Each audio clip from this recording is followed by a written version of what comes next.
Right, let's try and get started. So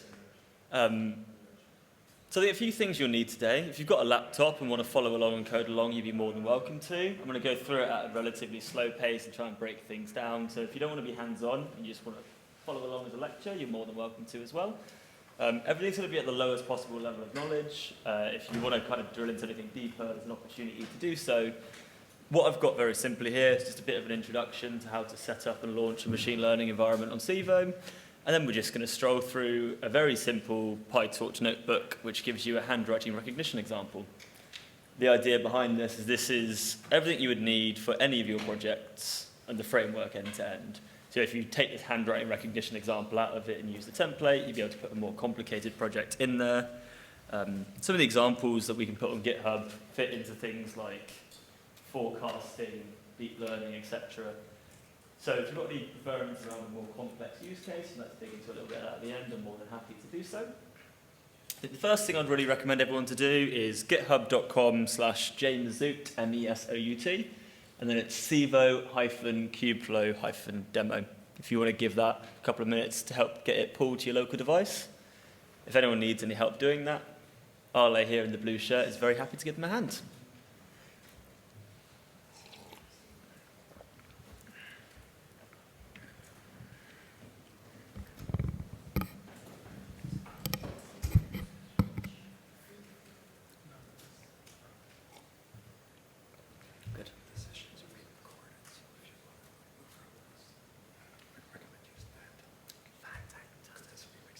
All good, all good.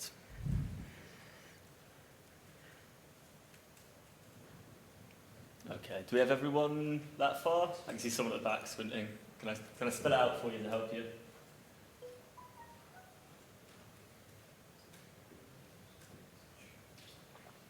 Awesome.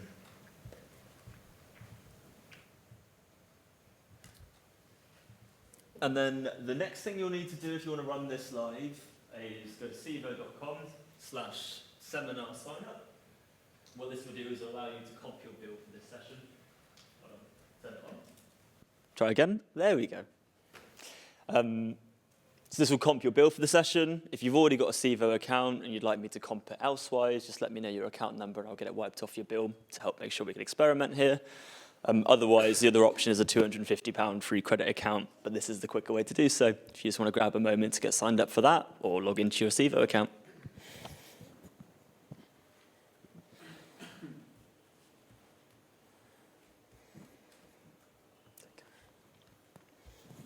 Does anyone need a hand getting signed up at all?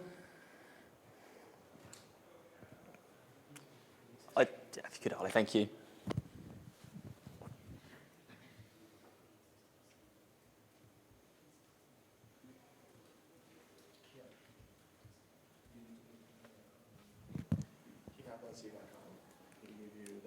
Yeah, if he spins it up and then you grab the account number and the ID, then we'll wipe the bill for it. So you can charge him. If you go to civo.com/seminar signup, you can just get an account instantly, which waives your bill. Doesn't make you put a credit card in. If you've already got a Civo account and you want to comp it off your bill, just let me know and I'll just wipe it off there for you. There you go.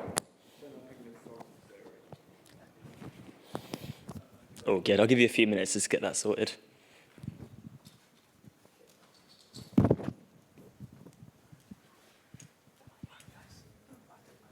It's not Uni 7. If you go to github.com/jmesout/Civo-kubeflow-demo, I'll put that URL up.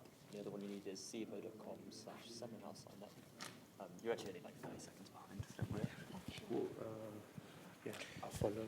civo.com/seminar signup. I see it, awesome. And then I'll give you a hand with the next one. It's all good. And then the other one is jmesout.com/Civo-kubeflow-demo. I'll put that for you as well. Perfect, So perfect. no problem, bud.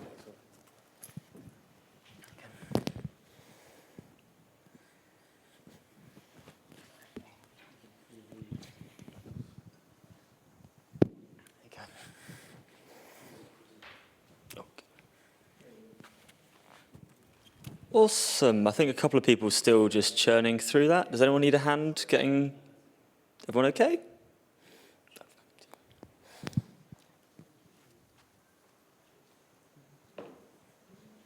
Yeah. You can grab the code at the end of the session, I think it helps.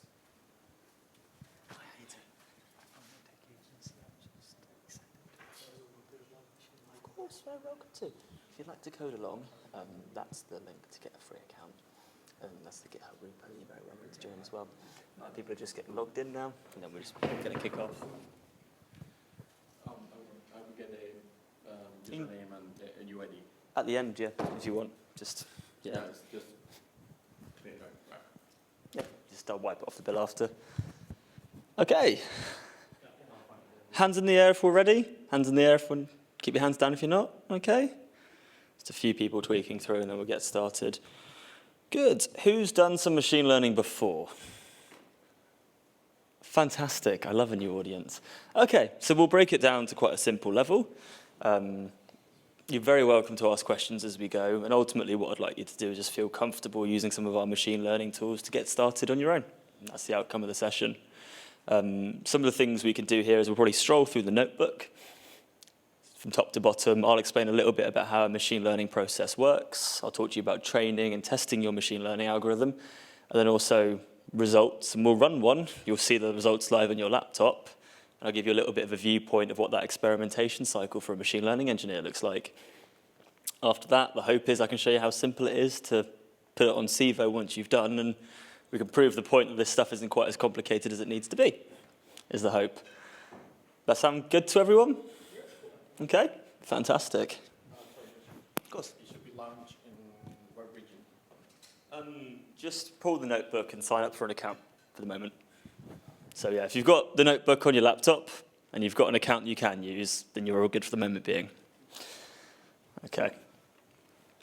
So this is the example we're going through today. This is originally the PyTorch example. So I didn't write this, I just changed it over to make it a bit more visual.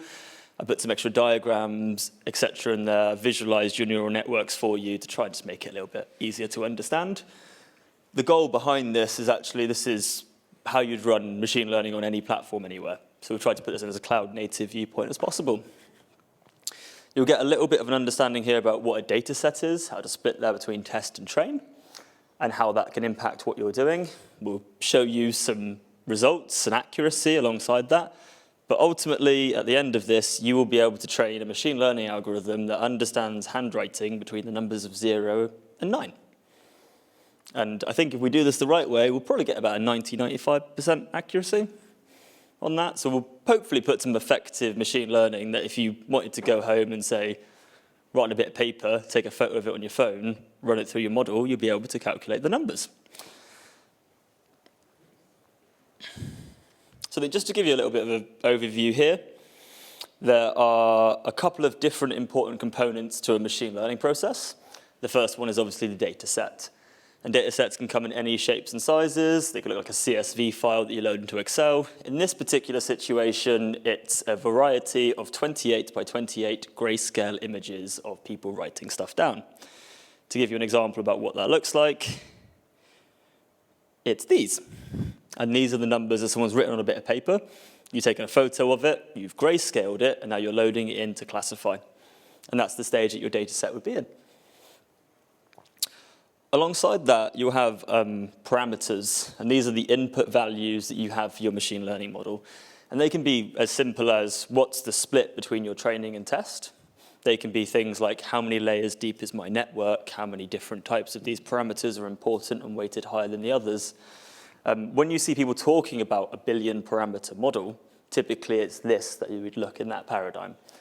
A very simplified viewpoint of what those parameter models look like is if you had an Excel file with a variety of really, really large columns, you would refer to those columns, right, as features. And inside those features, you would tune and change them with the parameters you inputted them into. The reason why that's important is in machine learning, you will spend a lot of time in that loop going, okay, I've got a 128 neural network that spends this amount of time and energy understanding what's in these pictures. Do I gain more accuracy if I throw more processing power at that?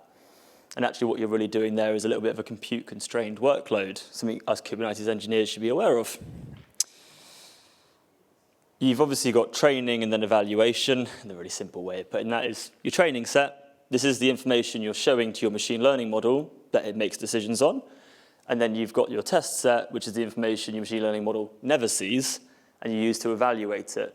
And the reason you use that to evaluate it is you don't want to overfit or underfit your model. That is typically shown through a thing called a confusion matrix. Has anyone heard of a confusion matrix before? Fantastic.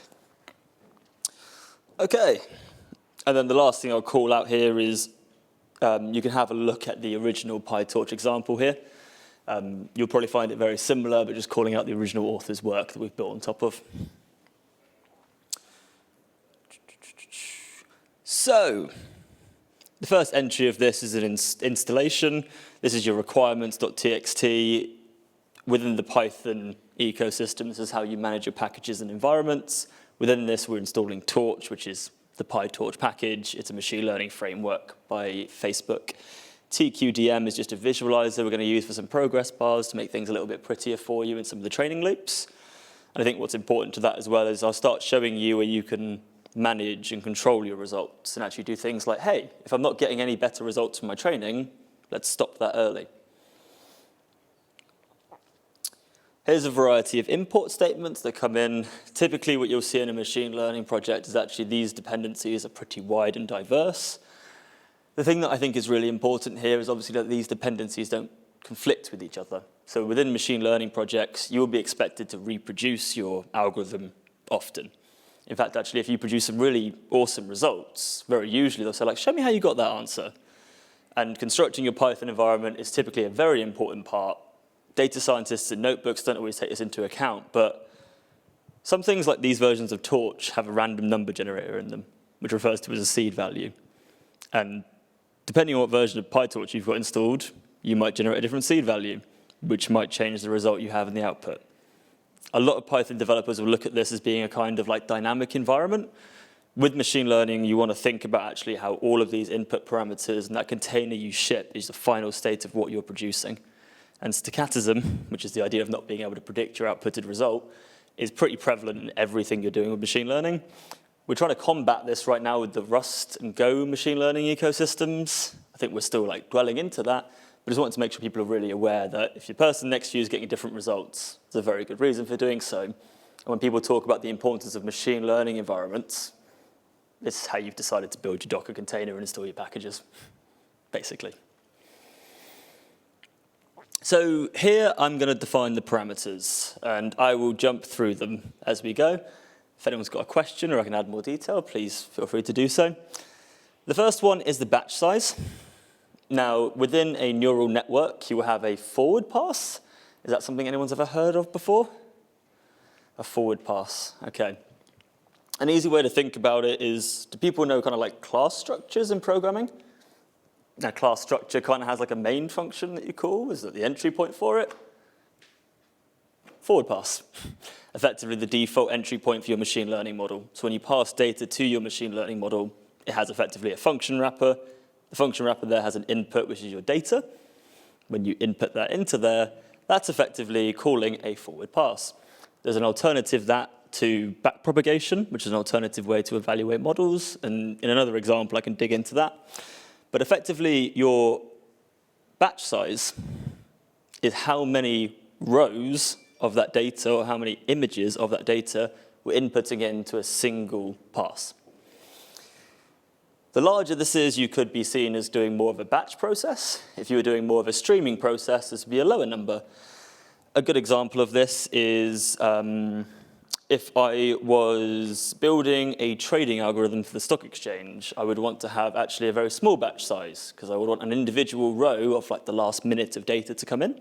I would want to run a forward pass on that single row of data, and every time a single row of data came in. That's quite a lossy overhead process, but what I need is the latency to place that trade in the next minute.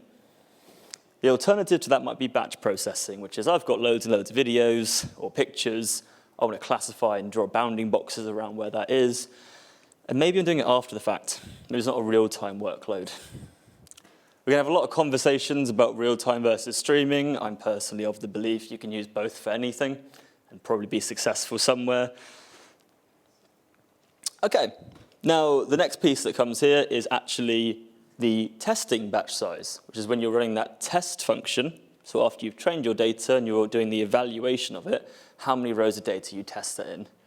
Now, why is that important? How big of a test you write? Come on, someone, please. I think both of those are really good points. So there's like performance behind your evaluation, and actually how often you choose to evaluate is in between these evaluations, your model might be really bad. And there is this kind of, if a tree falls in the forest, no one sees it. Sometimes some of the best performing machine learning algorithms will just realize it's only running its evaluation when it looks good. And actually in between that, it's not really performant at all. A really good example of this was Microsoft's Twitter chatbot. And you can read about what happened there. And then you have the epochs here. Now, epochs typically gets referred to as like a tick of time, right? But in a machine learning algorithm, you have your entire data set, which is how many images of these grayscale pieces you have. And epochs is how many times that data set gets shown to that model. If I put that to one, and we flick through the whole data set, we'll get to the end of it, and the training session would end. Later, when we're reviewing these results, you'll see the training ticking through in epochs. And what I want you to think about is that's the data set being presented as an iterative. Okay, the learning rate is where we introduce some variance to the machine learning. So effectively, there is a variety of different types of optimizers that will manage your learning rate. There is hundreds of different ways you can do this. Each of them have a different preference. Each different family of mathematics prefers it for different problems. In this example, we're going to use the Adam optimizer, which is quite a simple one to examine. And effectively, what it does is it looks at the results that you're currently being presented every time we run a training loop. And it effectively says, do you take in more or less information in the next thing you learn? So if your results are getting worse, take in less. This data doesn't quite work. Results are getting better. This might be really important. Have more awareness around this data that's being fed in.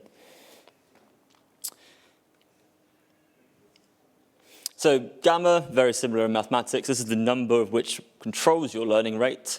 In some situations, you might want to massively swing this to more polarizing opposites. If your data set had large chunks of data that wasn't useful, this would make sure that would be ignored, and some of the higher weighted data would be used instead.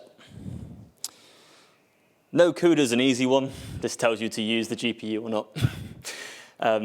This example is set out for GPU compute.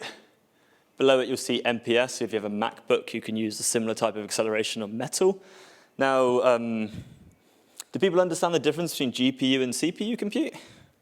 All right, some very stern nods here. Who would like to give me the difference? Would you like to? CPU is good at processing instructions, and GPU is more to do with finding JPEG density. It's a really good way of putting it, actually, which is CPUs work in like the mentality of threads, right? And actually, you might have like 16 threads in a processor. So for what we would refer to as in-sequence problems, like an in-sequence problem is like time series analysis. I can't calculate over here until I've calculated all the steps up to it to produce the result. And typically, a CPU would be really good at doing that set of strings where what you might need is like a very vertically scaling problem. I need loads of RAM. I need loads of CPU to get that done. And typically 16 threads on a CPU, it's a lot of parallelism, right?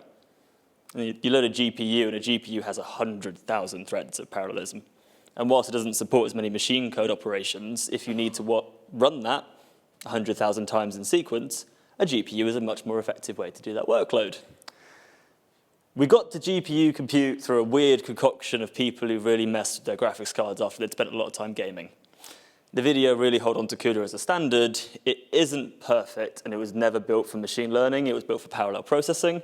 So actually, there's loads of really good examples like brute force dictionaries in the cybersecurity area that make use of CUDA. And people often get scared of CUDA because they think you have to be a machine learning expert to understand it. I'd actually say, no, you have to be a hardware computing expert to understand it, if that makes it any easier for you to digest. MPS, very similar in a mentality. Now, just to close this out, dry run is run this, but don't do all the computationally expensive stuff of returning me my results. I just want to see if I throw a stack trace. This is quite useful in machine learning processes where you can't control the size of the model. You've probably seen stuff like 13 billion parameter model, 100 billion parameter model. That's a really good idea because I don't want to spend 15 days training my model to realize I made a mistake. So things like dry running, I really, really recommend inside iterative development. It's a bit like having a debugger inside VS Code. These things are important to be able to grab a hold of. Seed is here. I've statically assigned the seed so you can use it for further projects. This is, again, the random number you are using to specify your random iterator. Now, any mathematicians in the room? No? I always get one person who says a computer cannot be truly random. And I'm like, yes, I agree, no problem. So this is not a surefire way to beat thermodynamics and physics, right? So this will change, but this is the best we can do to be able to lock it down from a software perspective. And things like if your motherboard has an atomic clock on it, it's going to overwrite it and rule it. So remember that this isn't a guarantee, but will work in most controlled environments. Logging interval is how often you want to send the logs back. And then save model is, after this is done, save the model. Now this sounds like a crazy idea, but actually in that loop of what you're trying to do is maybe you'll train 100 models, and maybe you'll only save the ones that have the top 10%. And actually you might want to put some logic in here that says only save it if it doesn't overfit. Only save it if this model is better than the model we made 15 minutes ago. And actually if I'm progressively making worse models, just stop this and run my Minecraft server.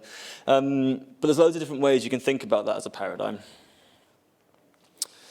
So I've started to visualize these parameters for you, and what I've done is I've put them into this plot.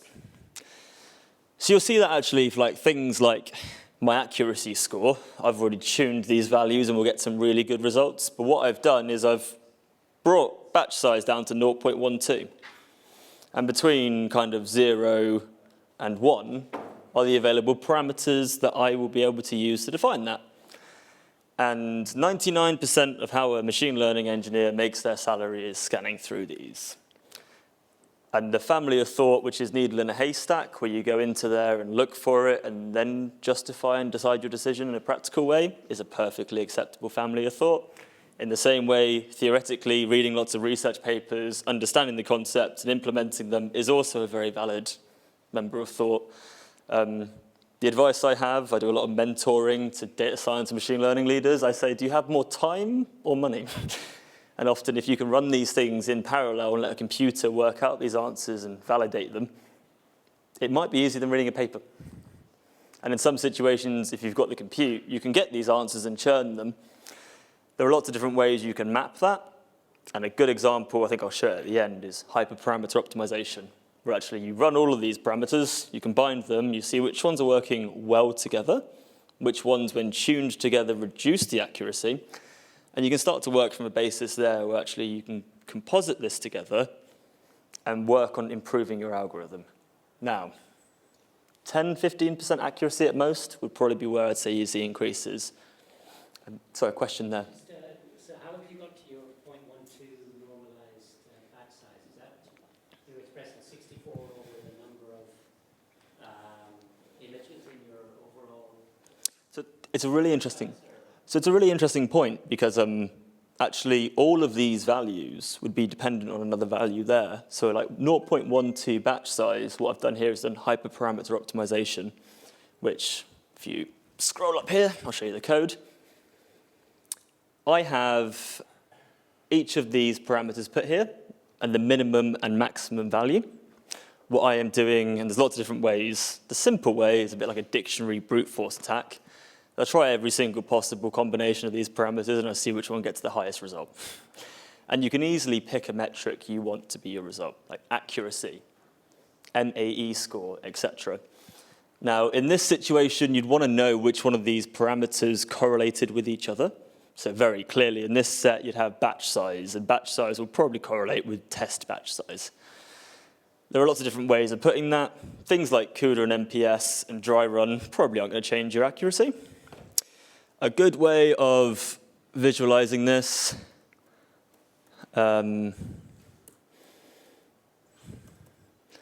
is thinking about it in this type of graph.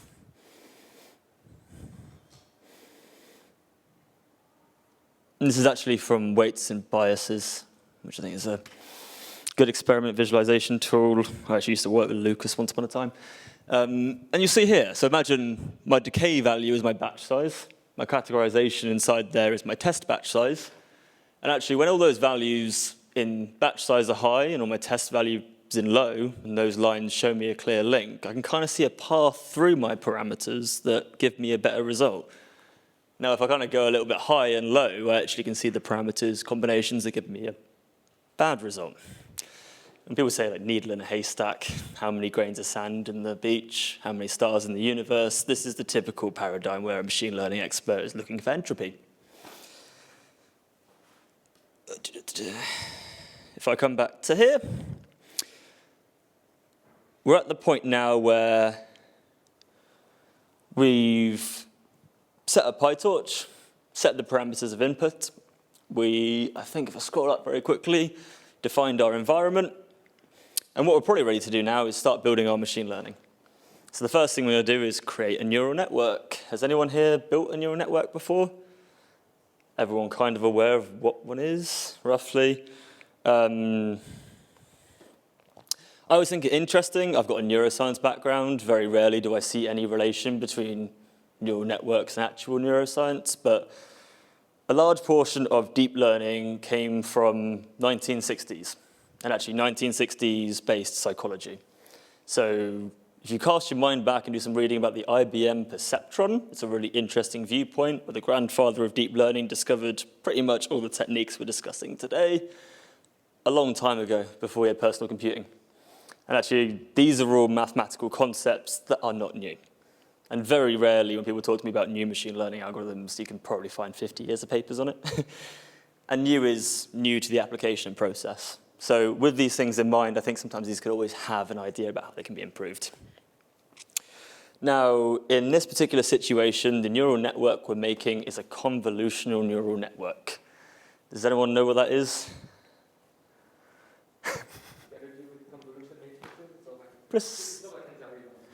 Precisely, and convolutional matrices are basically a really efficient way of storing images. So people talk about convolutional neural networks. In most situations, it's a heat map or an image. And it ends up being the way that these types of, like, an image is a really dense bit of data. Just an easy way that we can format it in that paradigm. There are very similar formats for audio. So you must have saw me talking about Civo Recite. And that uses MELD spectrograms, which is just the equivalent of that. And you can recurrently manage those as well. Now, what you will have here is every single one of these lines is a layer in your neural network. And every single one of those boxes from 0 to 9 at the bottom is a potential output that you could have in your neural network. So if you think about it here, you've got an input at the very top. If I drew an arrow coming in, it flows down this waterfall of things it does, and then it decides which one of these 9 it is most likely to be. When people talk about more layers in your neural network, those things in the middle is effectively what you end up having. There are some things inside here that I think will confuse, and I'll try and just pick on a couple of the simple points here, which is where you have to manage things like ReLU functions, which is you manage the activation gate of the result you're trying to promote. Now that confuses people, but basically, you ever done a weighted result before? Think about it in a very similar mannerism, which is this important? Declare it as more important. Is it less? Do so. Another great example to put into realistic worlds is any audio engineers in the world, like clipping an audio range because you've got too high of a high and too low of a low, so you get a clearer audio with less buzz. Similar concept. The other part here you want to look for is dropout layers and flattening. Dropout layers effectively are the challenge we have to face against overfitting. And recurrent neural networks, much like long short-term memory networks, are very known for overfitting. Typically in a machine learning conversation, someone in the room puts a hand up and goes, but what about overfitting? And the response in recurrent neural networks is actually realistically better training data or dynamically decide a way we drop the data that's worth less. And that's why we came to with neural networks. This ended up being more of a kind of way of assembling architecture and flow that we kind of were able to transcribe mathematics across to. And lots of machine learning frameworks have changed this into a bit more of a flow chart. But I think it's important to understand it in the scripture of what it was written. Now, all this code I have commented to death. I have no interest in saying it all out loud here, but everything here you can read into and work out why I picked those values for this network. A really good exercise to play with is change these numbers. Try and beat my result. See how it goes. I'll be honest with you, I think you probably could. I haven't tried too hard. But it's a good exercise to get to, and you'll see here actually that development loop that you'll be doing with machine learning. Here is my forward function. And you know how I mentioned about if you feed into the top of the neural network the input, that's X. And every single one of these ends up being a layer. When people talk about ETL and machine learning having a similar process, I mean, we kind of are extracting, transforming, loading data, just in a very peculiar format. OK, so we've defined our parameters. We've created a structure of a neural network. We've set up our Python environment. Now we actually have to do some machine learning. The remaining things we have to do is start to load the data set in, and we have to create some test and training functions, and it's a bit like where the rubber hits the road. Now, again, I've visualized all this to make it quite simple, but if I can be honest, this is simple to software engineers with a few complicated exceptions. Now, you have two functions. One is a training function, one is a test function. These two pieces are effectively just, you will have a step through where you will call a loop over and over and over again. It will probably train like your training cadence that you've suggested, and it will test the testing cadence that you suggested with a testing set that you've specified. Now, the reason we do this way is you might only want to test your machine learning algorithm once a week. And actually, you might only be worth training your machine learning algorithm once a month. And the time and gaps that you want to train and test your machine learning, you'd normally run some experiments to see what works best for you. A lot of people say train more often and you'll get better results. The honest truth is renting a GPU for that gap worth those results is the question you really have to ask. And experimentation, measurement, and understanding there is where you really get to.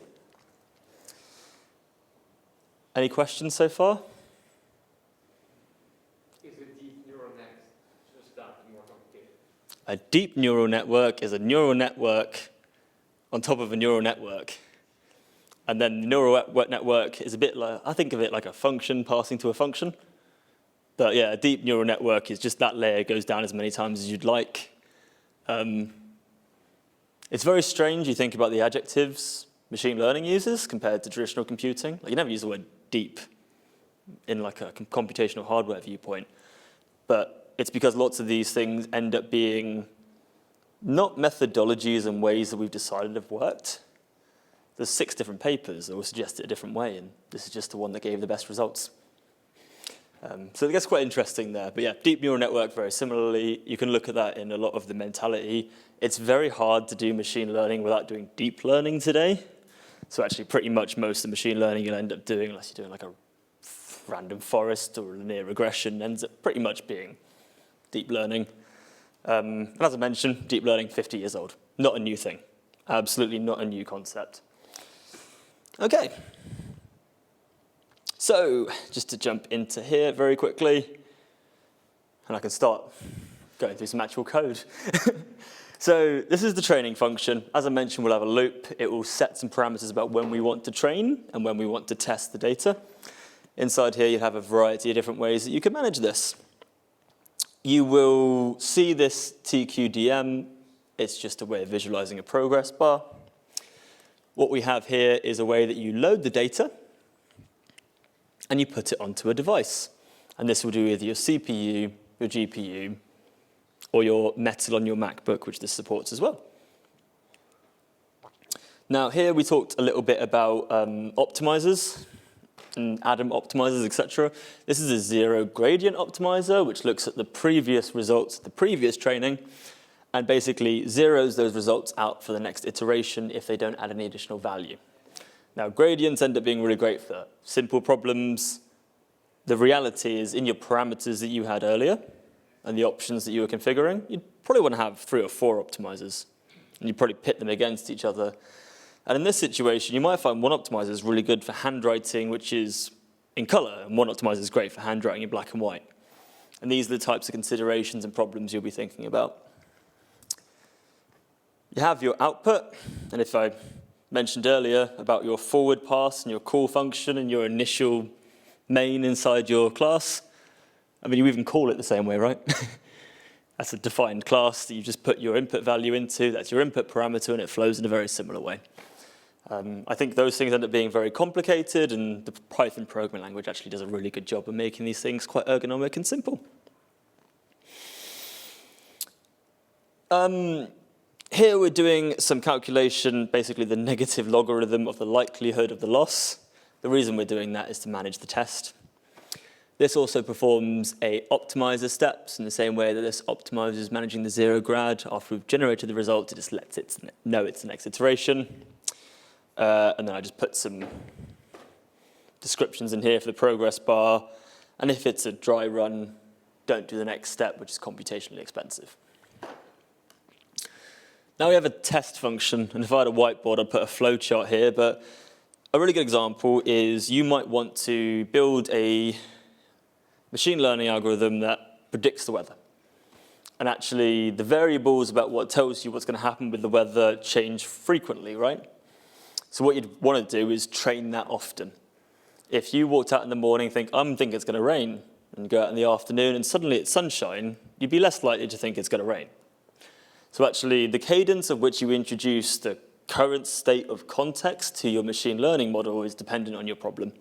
And I always think domain experts in that problem, I guess be a meteorologist in the weather prediction, know that best.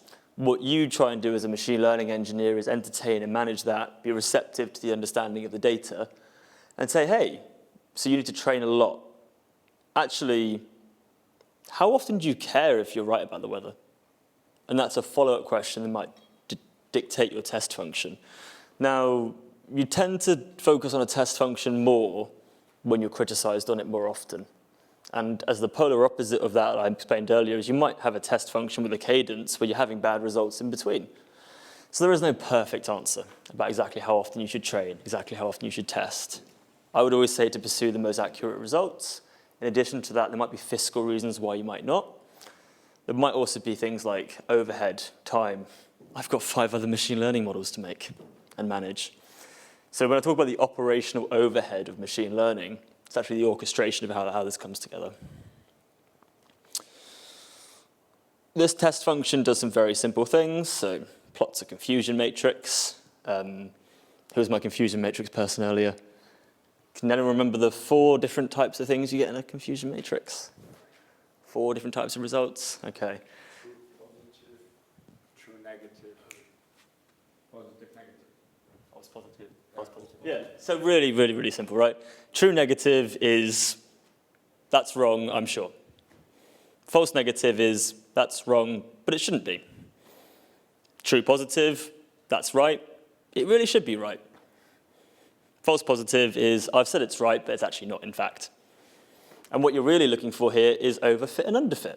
Because if you're saying you're right a lot, and I test you and you're not right a lot, you're overfitting. And the vice versa is you're underfitting.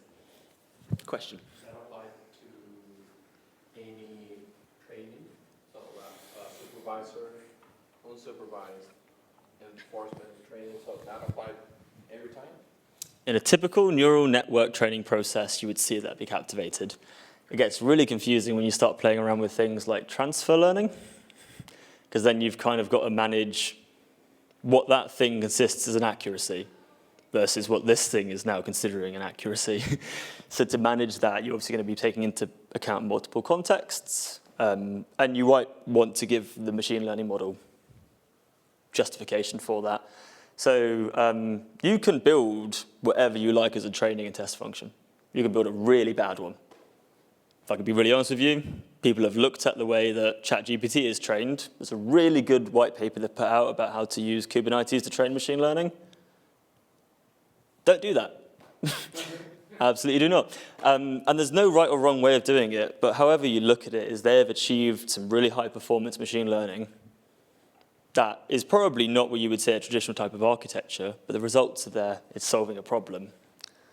Unfortunately, it costs them $700,000 a month to run, which is a bit expensive. But these all come into actually like the principles of being a good software engineer, right? These are all resource constraints I have to manage. These are all things I have to think about. And almost how much more runway and cash do I have to build this machine learning model? Great example of this is Goldman Sachs. Goldman Sachs spend loads and loads and loads of money building loads of algorithmic trading systems. They believe in the kind of like basket approach. They bring in loads of analysts, graduate level, put them in a widespread. Because they're kind of doing the needle in the haystack. And actually, they've got a framework where making these models and putting them on the exchange and testing them is super cheap. So if they spend 20, 30 grand putting a machine learning model into production, testing it, it doesn't make any money, it's no problem. To an investment bank. If you're an engineer at home who just spent 30 grand training a model and you have nothing, you will probably consider that quite negative against the progress of your roadmap. So it's all about managing the constraints of what you've got in hand, understanding your problem and trying to rationalize a result. And typically, higher risk, higher reward. You can see that. So let's jump into tests, right? We run a model evaluation here. We test the loss function. Now, does anyone know what a loss function is? Anyone? I see a few daring attempts to. So loss is basically as your machine learning model continues to train, and a loss function can vary depending on the type of loss function, but it's effectively as you continue to train, are you getting those better results of accuracy in exchange for the data that's being put in? You can see that being variant across lots of different types of loss functions, and the important part behind it is you will see that negatively trend. A typical optimization process is I would want to increase my accuracy and decrease my loss function. And if both those numbers are going in that direction, and you weren't overfitting and you weren't underfitting, you've got some machine learning results. Doesn't seem that scary, does it? We're going to press play on this in a minute, right? We'll see how that goes. And very simply, as you load this in, what it does is it is simply a PyTorch data loader. These are just really simple way of writing functions that look like CI/CD pipelines to a Kubernetes engineer. And the important part is if you run this training loop 10,000 times, this code consistently tests and measures your code in a consistent way each time.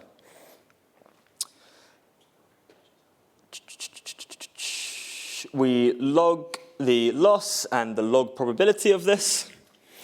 We output the accuracy. And all I'm doing here is just outputting the test result in a Python dictionary. Here I've visualized how PyTorch accelerates this stuff. And the reason I've done that is because every single different MPS, CUDA, CPU will all do this differently. This hopefully gives you a little bit of a way you can understand. Now, I mentioned earlier that GPUs are really good at doing things in parallel. It's like a CPU has like 16 threads, 8 cores, and you want to run 16 things in parallel, and a GPU has 10,000 things in parallel. So if you're looking at kind of like lots of small calculations, a GPU works really well. If you're looking at a few really dense calculations, a CPU works really well. The additional thing you can do to speed that up is you can move your data and your machine learning model to the GPU. Now, the reason why that's interesting is because what kind of read-write speed would you get off like a disk to a CPU over the motherboard North Bridge? Anyone want to take a guess? Like megabits per second, gigabits per second, kind of that, right? And you're limited by the fact that you have to write to a physical platter.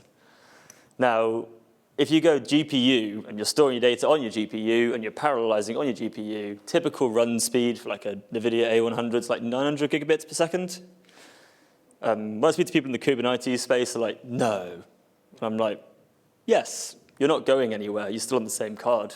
It's technically only moved a centimeter, right? from one CPU, from one core to another. Okay, and then here's the fun part. Are you using CUDA? Yes. Are you using MPS, etc.? You can use both of those alongside each other if you manage to get that to work. You specify the device you'd like to load that onto. And here we create the data loaders. Now what you will see here is actually, this is my keyword arguments for my training set, my keyword arguments for my test set.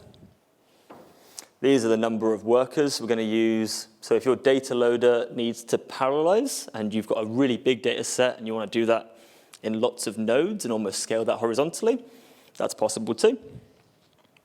And then shuffle is just like, is the order of this data set important? So in a time series, really important. In handwriting recognition, would that be important? In handwriting recognition, would the order be important? Yes. You're going on 12 plus 12 is the same as 21 plus 21. If you're predicting the letter, not important. If you're predicting the word, then the order's the most important thing, right? In fact, the order is the thing that's determining all the outcome. So again, it's scope of problem. And if you keep yourself simple, I've done just letters for you here. But if you need to dive in deep and do wordings, things like shuffle will be a good parameter to turn off. Here I've created a data loader. I've done a visualization for you. Here I will create the data set. This compose basically just says, as a data type kind of similar to an int, a tensor is basically an object built into PyTorch that stores your data in a consistent way. A tensor is basically a predefined set of matrix arrays inside matrix arrays. We use them because it's nice to load this stuff onto a GPU that way. PyTorch likes tensors, TensorFlow like tensors, lots of other frameworks have alternative mentalities. The important bit I would tell people is do what works with you. Machine learning is really complicated. Actually appreciate what you can understand and use practically. And that's a really good way to get started. Here I'm defining the train and test set really simply. I've got a loader and a test.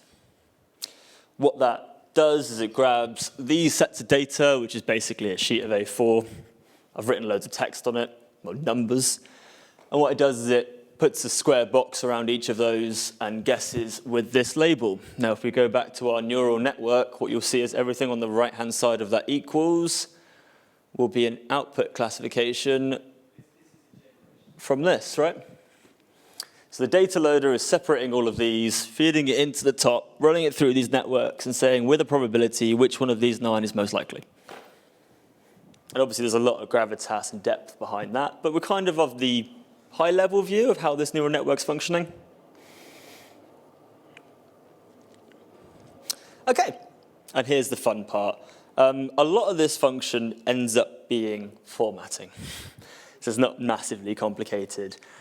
But when I spoke to you earlier about how you have a loop, and what you're trying to do here is run that training and test at a frequency that you've selected and the parameters you determined, this is the function that's doing that. Here, we're specifying the optimizer. I think I said it was an Adam optimizer. I lie, it's an Ada optimizer, but a very similar type. This here, it's telling me that every step managed the learning rate. And what was the learning rate?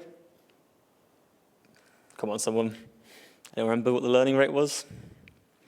How much you take in each of these steps. And that's contextually modified by you saying, this data result returns a good result that helps train the model. This data returns a bad result that doesn't help train the model. So you can contextually understand which bit of your training data is advancing your model and not. Here we take the previous loss and the previous accuracy. Anyone guess why that might be important? Why what we did last time? Stop training if you're not getting improvements. Precisely. I'd actually recommend, this only does the last step. A good piece of exercise to do on this is make this every single previous version. Maybe plot it. And at the end of your machine learning training, what might you find if you do that? Because you might have overtrained your model and your model was better yesterday. And that's a possibility too. So managing and comprehending these things, I think, is really important. Here, I call the train function. And after all the complexity I've just put you through, right, this is going to be a little bit refreshing.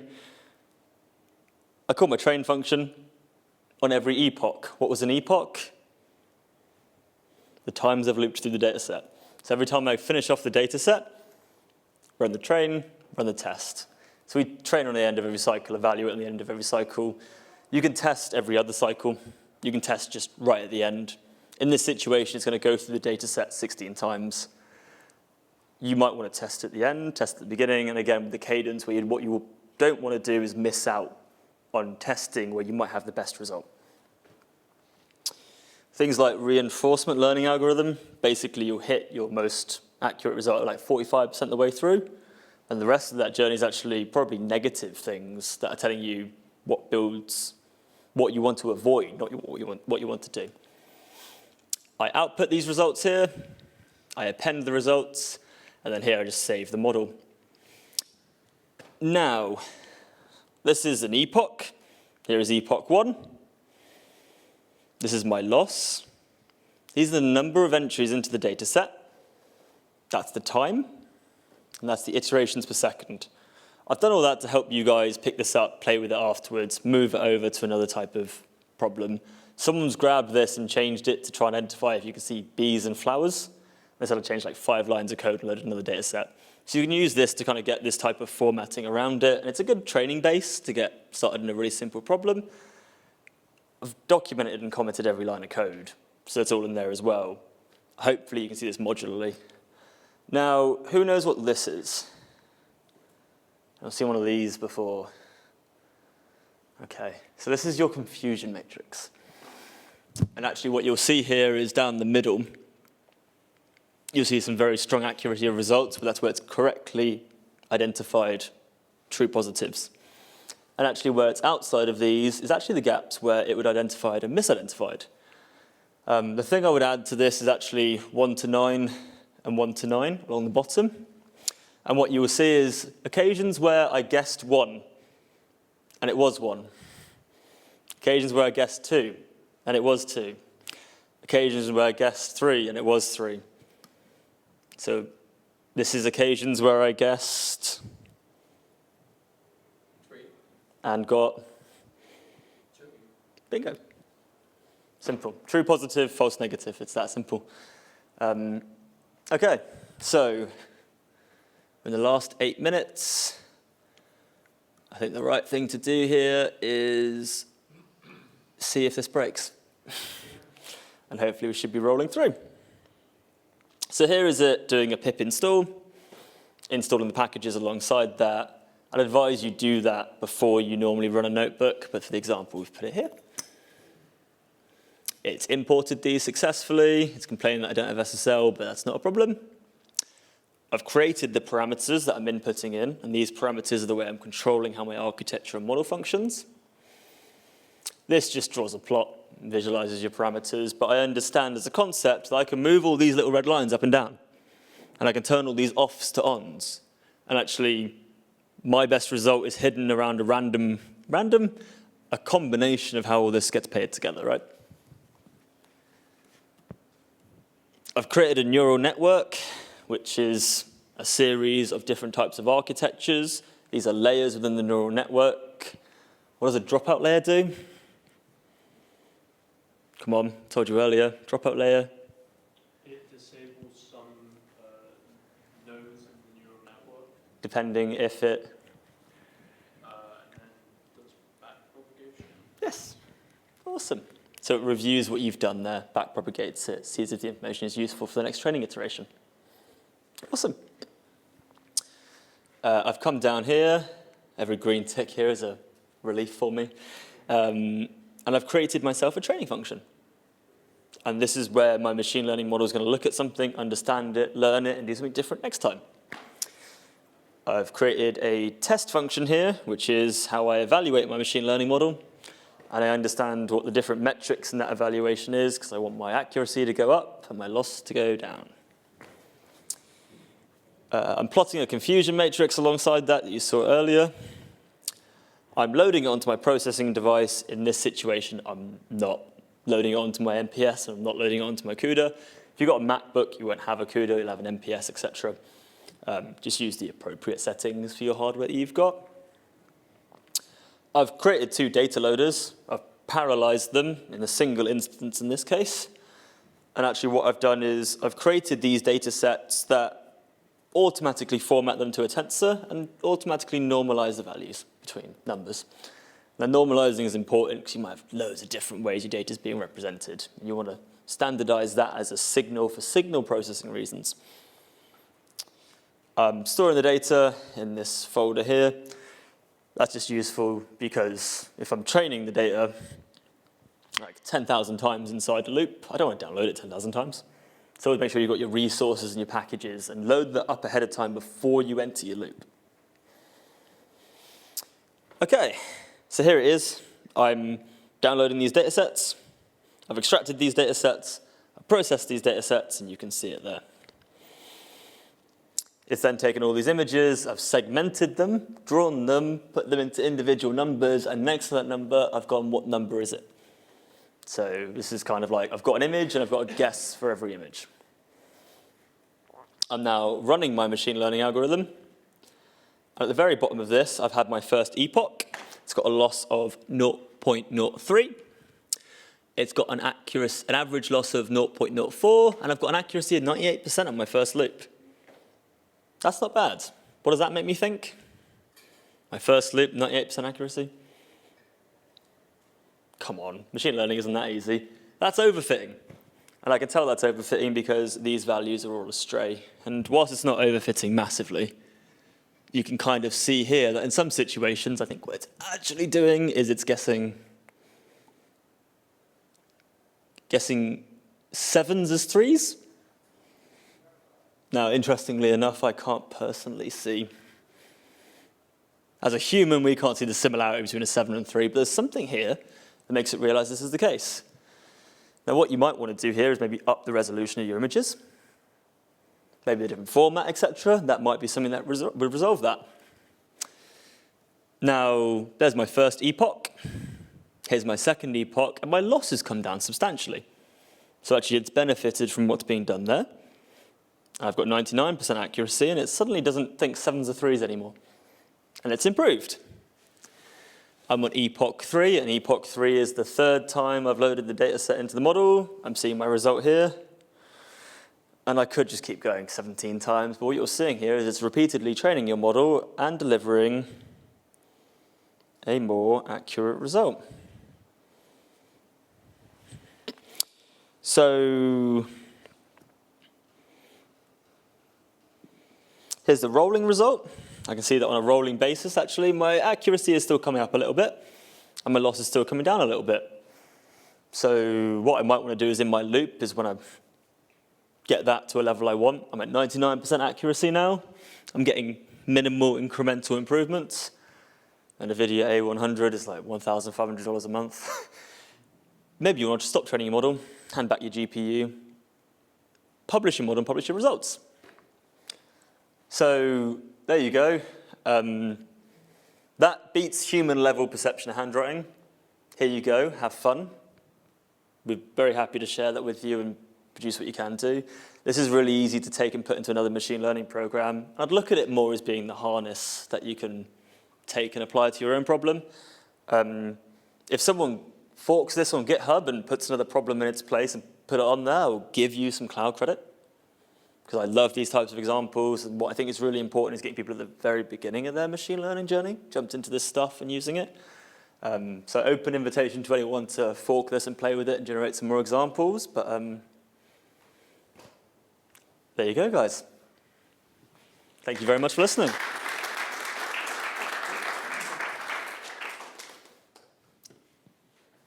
Now, if I don't have a question, I know something's up.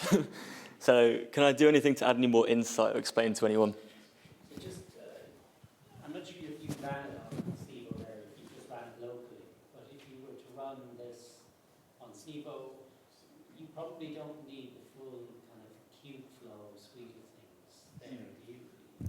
How would you do it ordinarily? Would you spin up a single VM with the GPU, and is that possible in Civo at the moment? You could do that completely. So if you wanted to just go into instances, spin up an instance, launch Jupyter Hub, and jump into it, you can do. Typically, most people are quite comfortable deploying Jupyter. So if you're comfortable doing that and you want to have control over that, I'd actually recommend you to do so. We launched GPU clusters where you can fully manage all of your Kubernetes and GPU compute there, if you'd like. If you don't have that Kubernetes experience, you just kind of want to jump in, honestly, £250 credit for free for your first month. Go into KFAS. At no cost for a solid month, you will get a machine learning development environment inside KFAS, which will support notebooks. I think very truly to this man's point, though, is like you haven't got a pipeline. This doesn't have a deployment in it. So it's about, K-files would be really good about having some extra runway to help stretch and productionize this. Probably if you're just jumping into this, you'd only use the notebook part of K-files. And I think in a follow-up session, what we'll do is we'll try and show you how you'd productionize and drive this. All good.